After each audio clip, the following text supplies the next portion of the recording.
Bismillahirrahmanirrahim. Assalamu alaikum students. My name is Abdurrahman and I'm teaching you biology. Students, from this session we are going to start the central nervous system of humans. इंसान के अंदर जो अल्लाह ताला ने दिमाग दिया हुआ है अकल से भरपूर, जिसकी वजह से हम अशरफुल मखलूकात हैं, इसमें कौन कौन सी खसूसियात हैं और कौन कौन सा हिस्सा क्या फंक्शंस परफॉर्म कर रहा है, इसकी डिटेल्स बोर्ड पे देखते हैं। जी स्टूडेंट्स, प्रीवियस सेशन में हम ये स्टडी करके आए कि नर्वस सिस्टम में एवोल्यूशन हो रही है। पहले इस तरह का नर्वस सिस्टम था लोअर ऑर्गेनिजम्स के अंदर, जिसके अंदर कोई दिमाग या कोई भी गैंग्लिया वगैरह नहीं बन रहे थे। अगर बन रहे थे तो उनके न्यूरॉन्स अनडिफरेंशिएटेड थे। ऑलराइट, फिर उसके बाद हमने प्लेनेरिया के अंदर देखा कि आगाज तो हुआ सेंट्रल नर्वस सिस्टम का, नर्व कॉर्ड्स भी बनती हुई नजर आई, गैंग्लिया भी बने, लेकिन उसके बावजूद इतना हाईली स्पेशलाइज्ड नर्वस सिस्टम मौजूद नहीं था। But when we talk about humans, so we can say that we have the best brain of this planet. अल्लाह ताला ने हमें बेहतरीन किस्म के दिमाग से नवाजा है, जिसकी वजह से हम अपनी अकल को इस्तेमाल करते हुए अशरफुल मखलूकात हैं। ऑलराइट, अब स्टूडेंट्स, ये जो हमारा अपना नर्वस सिस्टम है, अगर हम इसकी डिफरेंशिएशन देखें तो हमें पता चलता है कि हमारे पास एक तो सेंट्रल नर्वस सिस्टम वाला पार्ट है और दूसरा पेरिफेरल नर्वस सिस्टम वाला पार्ट है। सेंट्रल नर्वस सिस्टम वाला वो हिस्सा है जो दिमाग और स्पाइनल कॉर्ड पे मुश्तमिल है, और फिर इसी तरह पेरिफेरल नर्वस सिस्टम वो जो हमारी पूरी बॉडी की पेरिफेरी में घूम रहा है, यानी सतह के साथ साथ और ऑर्गन्स के अंदर तक जो है पेवस्त हो चुका हुआ है, उसको हम कहेंगे that is the peripheral nervous system. अब स्टूडेंट्स, जो पेरिफेरल नर्वस सिस्टम है उसमें फिर फर्दर सेंसरी और मोटर नर्व्स की बुनियाद पर हम इसको डिफरेंशिएट करते हैं, sympathetic, parasympathetic, autonomic nervous system में, और सेंट्रल नर्वस सिस्टम जो है वो उसी तरह से दिमाग और स्पाइनल कॉर्ड पे ही मुश्तमिल रहेगा। लेकिन इसके अंदर ये बात याद रखिएगा कि मुख्तलिफ न्यूरॉन्स मुख्तलिफ नर्व्स की शक्ल में जब अपना फंक्शन परफॉर्म करेंगे तो they are associated with their specialised functions. हर एक खास किस्म के अमल के साथ वाबस्ता है, और क्या क्या फंक्शंस परफॉर्म कर रहे हैं दिमाग से बाहर वाले न्यूरॉन्स और दिमाग के अंदर वाले हिस्से, इसका हम आगाज कर रहे हैं फ्रॉम द ब्रेन। ब्रेन के अंदर स्टूडेंट्स अगर हम देखें तो सबसे पहली और सबसे अहम चीज ये है कि क्या इस जबरदस्त किस्म के खजाने को हमने किस तरह से महफूज बनाया हुआ है, या अल्लाह ताला ने हमें किस तरह से महफूज करके ये दिमाग दिया हुआ है। क्योंकि अगर हम इसका टेक्सचर देखें, या वैसे अगर आपने मगज कभी देखा हो तो आपको अंदाजा होगा कि बहुत ही सॉफ्ट किस्म का स्ट्रक्चर होता है, बहुत ही डेलिकेट नाजुक सा होता है, लेकिन अगर छोटा सा झटका या कोई और फिजिकल इंजरी हो तो खुदा न खास्ता ये बिल्कुल ही खराब भी हो सकता है और काम करना छोड़ सकता है। तो उसके लिए अल्लाह ताला ने इसको सबसे पहले नंबर पे एक बड़े ब्रेन केस के अंदर महफूज कर दिया, जिसका नाम है क्रेनियम। अब स्टूडेंट्स, यहां पे एक डिफरेंस भी याद रखिएगा, स्कल और क्रेनियम। ऑलराइट, बाज़ औक़ात स्टूडेंट्स इन दोनों चीजों को कंफ्यूज कर देते हैं आपस में। स्कल हमारी मुकम्मल खोपड़ी है जिसमें चेहरा भी शामिल होगा और सर भी शामिल होगा। ऑलराइट, लेकिन क्रेनियम हम सिर्फ उस हिस्से को कहते हैं कि जो दिमाग को कवर करने वाला हेलमेट मौजूद है, हमारे सर के ऊपर मौजूद है, उसको हम कहेंगे that is cranium. Alright, cranium के बिल्कुल नीचे फिर 3 लेयर्स हमें नजर आती हैं जिनको हम कहते हैं मेनिंजेस। ऑलराइट, इन मेनिंजेस के नाम यहां पे हम मेंशन कर रहे हैं ताकि आप लोग एमसीक्यूज के लिए इनको याद रख सकें। इसको स्टूडेंट्स हम ड्यूरा मैटर, अरेकनॉइड मैटर और पिया मैटर के नाम से याद रख सकते हैं। फिर उसके बाद फर्दर एक जबरदस्त किस्म का फ्लूइड है जो न्यूट्रिएंट से भी भरपूर है, बहुत सारे मिनरल्स इसके अंदर मौजूद हैं, प्रोटीन्स मौजूद हैं, और तो और डिफरेंट टाइप्स के कॉन्जुगेटेड मॉलिक्यूल्स भी मौजूद हो सकते हैं। इसकी कंपोजिशन काफी हद तक प्लाज्मा से मिलती जुलती है, लेकिन 100% प्लाज्मा की तरह की इसकी केमिकल कंपोजिशन नहीं है। ऑलराइट, मुशाबहत जरूर है, यानी इसकी केमिकल कंपोजिशन काफी हद तक प्लाज्मा की तरह की है, लेकिन 100% प्लाज्मा वाली कंपोजिशन नहीं है, ये बात याद रखिएगा। फिर स्टूडेंट्स, इसका काम भी क्या है, चूंकि फ्लूइड की बात हो रही है तो सबसे पहले तो अगर हम अंदाजा लगाएं तो जितनी हमारी खोपड़ी है, क्या हमारे दिमाग का वॉल्यूम भी उतना ही ज्यादा है? तो नो, इसका जवाब होगा कि नहीं, क्योंकि दिमाग तो उसके अंदर छोटे साइज का है, उसको अल्लाह ताला ने इर्द गिर्द से पैक किया हुआ है। तो ये जो सेरिब्रोस्पाइनल फ्लूइड है, ये आपके दिमाग के अंदर वाली साइड पे जो खाली खाने जिनको हम वेंट्रिकल्स ऑफ द ब्रेन कहते हैं, उनके अंदर भी मौजूद है। फिर इसी तरह स्पाइनल कॉर्ड के अंदर जो हमें एक कैनाल नजर आती है, सेंट्रल कैनाल, उसमें भी मौजूद है, और दिमाग के ऊपर वाले हिस्से में भी फ्लूइड मौजूद हो सकता है। ऑलराइट, तो ये बात याद रखिएगा स्टूडेंट्स। फिर एक अहम चीज, जब हम मॉर्फोलॉजी देखते हैं दिमाग की, तो हमने जो बात याद रखनी है वो क्या है कि दिमाग का और स्पाइनल कॉर्ड का एक बेसिक सा डिफरेंस है, क्योंकि इसके अंदर न्यूरॉन्स की कंस्ट्रक्शन की बुनियाद पे 2 एरियाज हमें हमेशा नजर आते हैं। एक को हम कहते हैं ग्रे मैटर और दूसरे को हम कहते हैं व्हाइट मैटर। जो ब्रेन वाला पार्ट है उसमें ग्रे मैटर बाहर वाली जानिब पे होता है, यानी कि कॉर्टिकल रीजन्स के अंदर, और जो व्हाइट मैटर है वो अंदर यानी कोर वाली साइड पे मौजूद होगा। जबकि जो स्पाइनल कॉर्ड है उसमें ग्रे मैटर हमें जो है वो अंदर बटरफ्लाई की तरह की शक्ल बनाता हुआ नजर आता है, और व्हाइट मैटर जो है वो बाहर की तरफ एक थिक या रिजिड किस्म का बैंड बनाता हुआ नजर आता है। ये ग्रे मैटर और व्हाइट मैटर बुनियादी तौर पे किस चीज पे मुश्तमिल है, ये फर्दर डिटेल्स में देखते हैं। ऑलराइट स्टूडेंट्स, अब जो तरतीब आपने याद रखनी है इस टॉपिक की, इसको भी मैंने लिस्ट किया हुआ है, याद रखिएगा इसी लिहाज से। The first thing is the central nervous system is basically made up of brain and the spinal cord. All right. फिर उसके बाद प्रोटेक्शन के हवाले से स्टूडेंट्स इंपॉर्टेंट शॉर्ट क्वेश्चन पूछा जा सकता है कि how the brain is protected. तो आप याद रखिएगा इन 3 मेजर वेज। एक क्रेनियम मौजूद है, उसके बाद उसके पास मेम्ब्रेन्स मौजूद हैं जिनको हम कहते हैं मेनिंजेस, और फिर फ्लूइड मौजूद है जिसका नाम है सेरिब्रोस्पाइनल फ्लूइड। ऑलराइट स्टूडेंट्स, फिर इसके बाद ये बात याद रखिएगा कि जो दिमाग है हमारा उसको हम फर्दर इंशाल्लाह ताला अगली क्लासेस में आप लोग जाके देखेंगे कि anterior lobe, posterior lobe, median lobes या इस तरह से मुख्तलिफ टेम्पोरल लोब या एरियाज के नाम से याद रखेंगे, और काफी सारी मुश्किल टर्मिनोलॉजी आपने याद रखनी है। अभी हमारा फोकस रहेगा सिर्फ उतने हिस्से पे जो आपने एफएससी के हवाले से याद रखना है। तो दिमाग को 3 बड़े हिस्सों में डिवाइड कर रहे हैं, fore brain, mid brain and hind brain.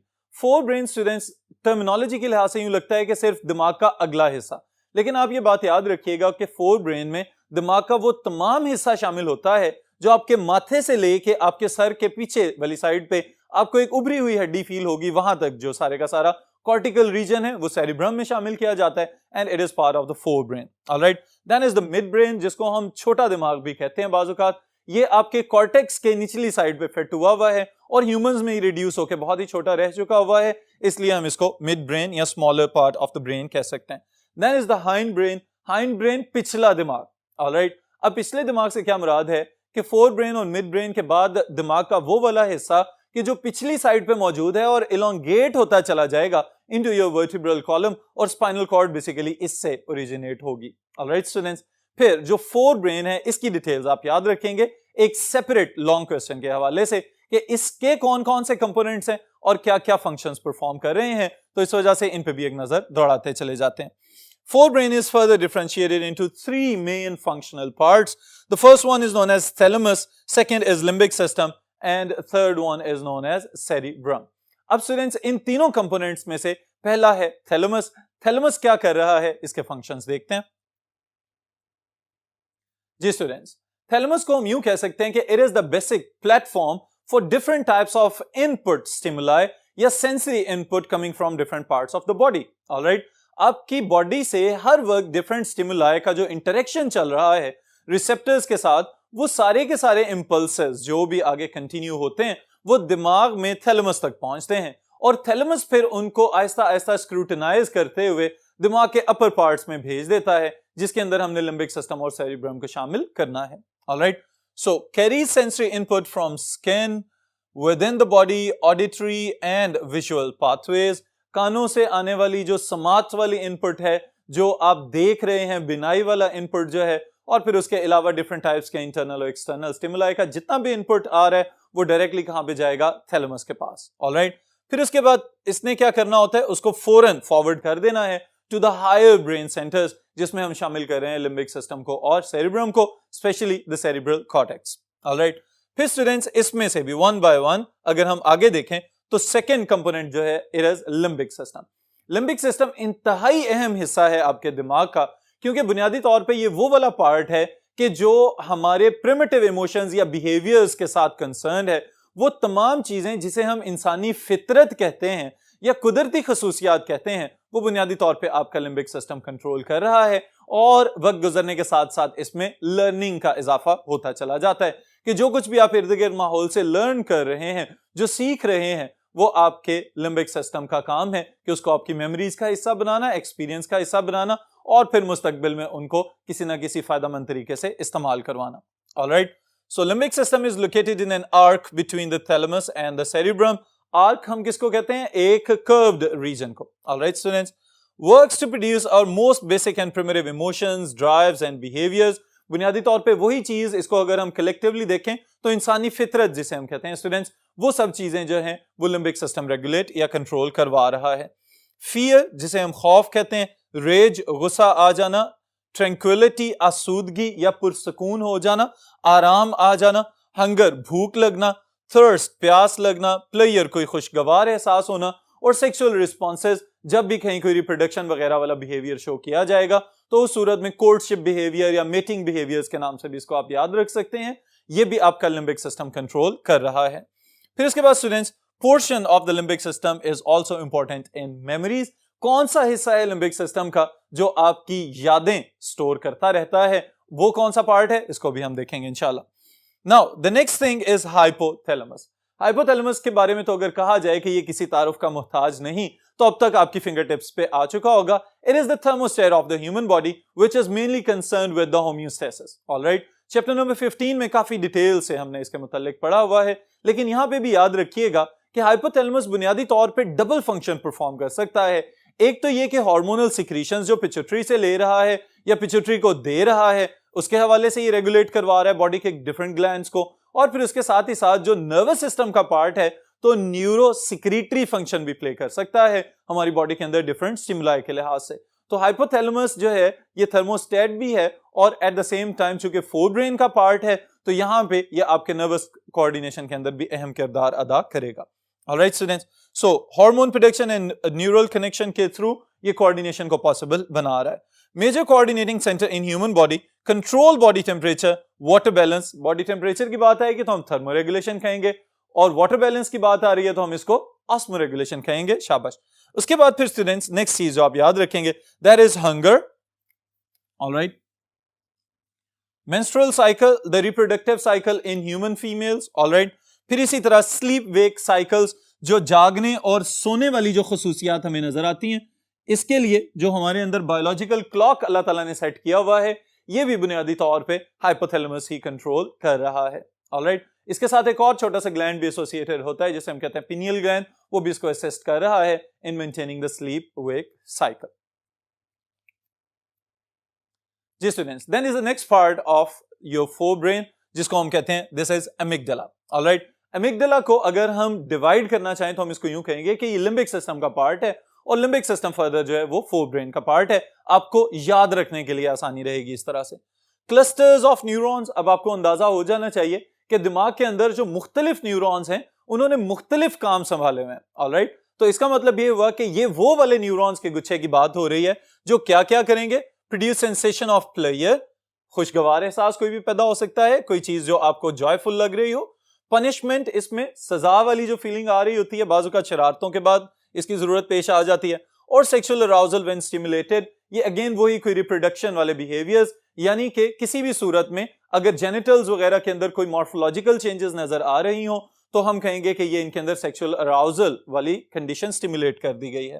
Then is involved in feeling of fear and rage, वही काम जो इससे पिछला पार्ट ऑफ द ब्रेन कर रहा था, ये भी वही काम कर रहा है, लिम्बिक सिस्टम का हिस्सा है। तो लिम्बिक सिस्टम के अंदर जो हमने कॉमन फंक्शंस पढ़े हैं उन फंक्शंस में से फियर और रेज वाले हिस्से को एमिगडाला कंट्रोल कर रहा है स्टूडेंट्स। ऑलराइट, फियर खौफजदा हो जाना और रेज गुस्सा आ जाना। Alright, then hippocampus, this is the main hard disk of your brain, यानी कि बुनियादी तौर पे ये आपकी मेमोरीज को कंट्रोल कर रहा है स्टूडेंट्स। ये बात याद रखने वाली है कि बुनियादी तौर पे हमारे दिमाग के अंदर डाटा इस तरह से स्टोर नहीं होता कि जैसे हमारे कंप्यूटर में हार्ड डिस्क वगैरह के अंदर या मोबाइल फोन्स के जो स्टोरेज है उसमें या मेमोरी कार्ड्स में स्टोर हो रहा है। हमारे दिमाग के अंदर जो मेमोरीज हैं उनके पाथवेज होते हैं, यानी उनको एनरूट किया जाता है स्पेशलाइज्ड न्यूरॉन्स के ऊपर, और फिर उन्हीं पाथवेज को जब कभी हम स्टिमुलेट करते हैं, क्लिक करते हैं, तो हमारी वो यादें दोबारा से रिफ्रेश होना शुरू हो जाती हैं। तो ये दिमाग का हिस्सा जिसको हम हिप्पोकैम्पस कह रहे हैं, बुनियादी तौर पे ये एसोसिएटेड है आपकी लॉन्ग टर्म मेमोरी के साथ, और मेमोरी के अंदर फिर इस तरह की चीजें भी स्टोर की जाएंगी जो आपके एक्सपीरियंसेस का हिस्सा बन जाती हैं और उससे आपकी लर्निंग होती चली जाती है। Alright students, then is the last part of the forebrain that is known as cerebrum. Alright, और सेरिब्रम जो है बुनियादी तौर पे ये डिफरेंस भी याद रखिएगा कि सेरिब्रम फोरब्रेन का पार्ट है और सेरिबेलम जो है वो हाइंड ब्रेन का पार्ट है students. Alright, so cerebrum is the largest part of the brain and it is further differentiated into two halves, दो अलग-अलग हिस्से। बिल्कुल इसी तरह के जैसे हम अखरोट का छिलका तोड़ते हैं तो हमें उसके अंदर से दो हिस्से अलग होते हुए नजर आते हैं। अगर ह्यूमन क्रेनियम को हटा के देखा जाए तो उसमें भी हमें पता चलता है कि नीचे दो हिस्से हैं, दो हाफ सर्कल्स की फॉर्म में आपका दिमाग मौजूद है। इस वजह से इनको हम कहते हैं these are the cerebral hemispheres, आधे सर्कल्स की शक्ल में मौजूद है। फिर उसके बाद स्टूडेंट्स वो थिक बैंड जो बिलियंस ऑफ न्यूरॉन्स पर मुश्तमिल है, कुछ किताबों में इसकी तादाद 200 मिलियंस ऑफ न्यूरॉन्स भी बताई जाती है। बुनियादी तौर पे इसका काम क्या है, राइट सेरिब्रल हेमिस्फीयर को लेफ्ट सेरिब्रल हेमिस्फीयर के साथ कनेक्ट करना, ताकि हमारा दिमाग और हमारी बॉडी एक कोऑर्डिनेटेड वे में सेंसरी इनपुट भेजते रहें और दिमाग से डायरेक्शंस लेते रहें। ऑलराइट, फिर उसके बाद स्टूडेंट सेरिब्रल कॉर्टेक्स, वो वाला हिस्सा जो बुनियादी तौर पे आपकी क्रेनियम के बिल्कुल नीचे सारी की सारी खोपड़ी की ऊपर वाली सतह को कवर करके बैठा हुआ है, इसको हम कहेंगे, यानी बेसिकली खोपड़ी की ऊपर वाली सतह से मुराद क्या है कि दिमाग का सबसे ऊपर वाला हिस्सा माथे से स्टार्ट होके आपके दिमाग के सर के पिछली साइड तक। ऑलराइट, इसको हम कहेंगे सेरिब्रल कॉर्टेक्स। इसके अंदर स्टूडेंट्स आपको बलदार हिस्से नजर आते हैं जो कि सरफेस एरिया इंक्रीज कर रहे हैं ताकि सीएसएफ वगैरह को सर्कुलेट करने में और फ्लो करने में या इन नर्वस टिश्यूज को बात करने में सहूलत रहे। Alright, so it receives sensory input, processes it, store for future, direct voluntary movements and it is responsible for thinking.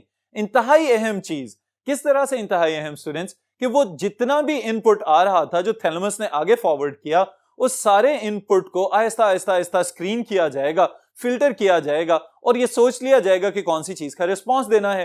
तो जिन चीजों का रिस्पांस देना मकसूद होगा उनको फौरी तौर पे आपका सेरिब्रम जो है ऑर्डर्स जारी करेगा कि किसी भी स्टिमुलस का जो भी रिस्पेक्टिव किस्म का रिस्पांस देना है वो फौरन दे दिया जाए। ऑलराइट, तो ये काम यहाँ पे किया जा रहा है। फिर उसके बाद आपकी किताब में एक चीज थिंकिंग के हवाले से लिखी हुई है कि पुअरली अंडरस्टूड मैकेनिज्म, और ये चीज स्टूडेंट्स किसी हद तक ठीक भी है कि बुनियादी तौर पे दिमाग की एनाटॉमी तो हमने स्टडी कर ली, हमें ये भी पता चल गया कि सोते हुए या जागते हुए दिमाग के कौन से हिस्से एक्टिव होते हैं और कौन से हिस्से एक्टिव नहीं होते, और इसके लिए EEG एक टेस्ट होता है जिसके जरिए हम ये पता चलाते हैं कि दिमाग जो है उसका कितना हिस्सा फंक्शनल है। ऑलराइट, अगर खुदा ना खास्ता कोई ट्रॉमा या इंजरी वगैरह हो गई हो या कोई इंटरनल हेमाटोमा बन गया हो तो उसकी वजह से भी ब्रेन फंक्शनिंग या फिजियोलॉजी को चेक किया जा सकता है थ्रू EEG। ऑलराइट, तो इससे हमें ये तो पता चलता है कि दिमाग काम कर रहा है, लेकिन हमें ये नहीं पता चलता कि ये जो हमें सोच आ रही है, ये जो हम मुख्तलिफ चीजों को अपने अंदाज से सोचना शुरू हो जाते हैं, ये सोच पैदा करने वाली खसूसियत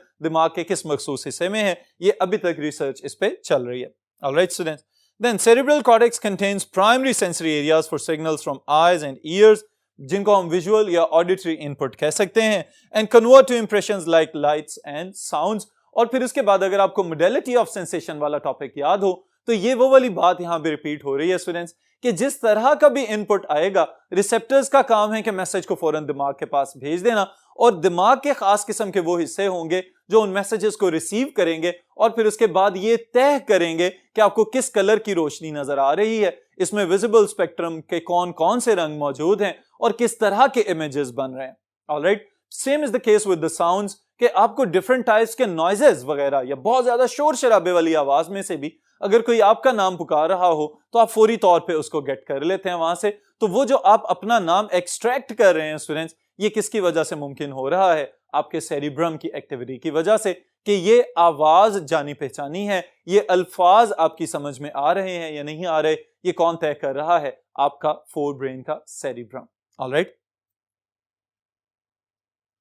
फिर इसके बाद students some more functions of the forebrain, जिसमें हम शामिल कर रहे हैं स्पीच। ऑलराइट, जिसकी बदौलत हम एक दूसरे के साथ कम्युनिकेट करते हैं, एक दूसरे को अपनी चीजें समझाने में कामयाब हो पाते हैं, तो ये भी आपका सेरिब्रम रेगुलेट करवा रहा है।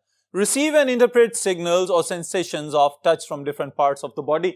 अब ये एक बड़ी जबरदस्त चीज है स्टूडेंट्स। किस तरह से जबरदस्त है कि अगर आप गौर करें, आप किसी एक जगह पे बैठे हुए हैं और आपकी बॉडी के एक साइड से ठंडी हवा गुजर रही है, दूसरी साइड से कोई चीज आके आपकी बॉडी के साथ कोई बॉल वगैरह टकरा जाए, तो आपको सारी डिफरेंट टाइप्स की feelings at the same time feel हो रही हैं। तो बुनियादी तौर पे रिसेप्टर्स तो अपने मैसेजेस भेज रहे हैं, the brain is that master कि जिसको पता चल रहा है कि ये कौन सी फीलिंग है और किस तरह का स्टिमुलस आ रहा है, किसको फौरी तौर पे रिस्पांस देना है और किसको रिस्पांस नहीं देना।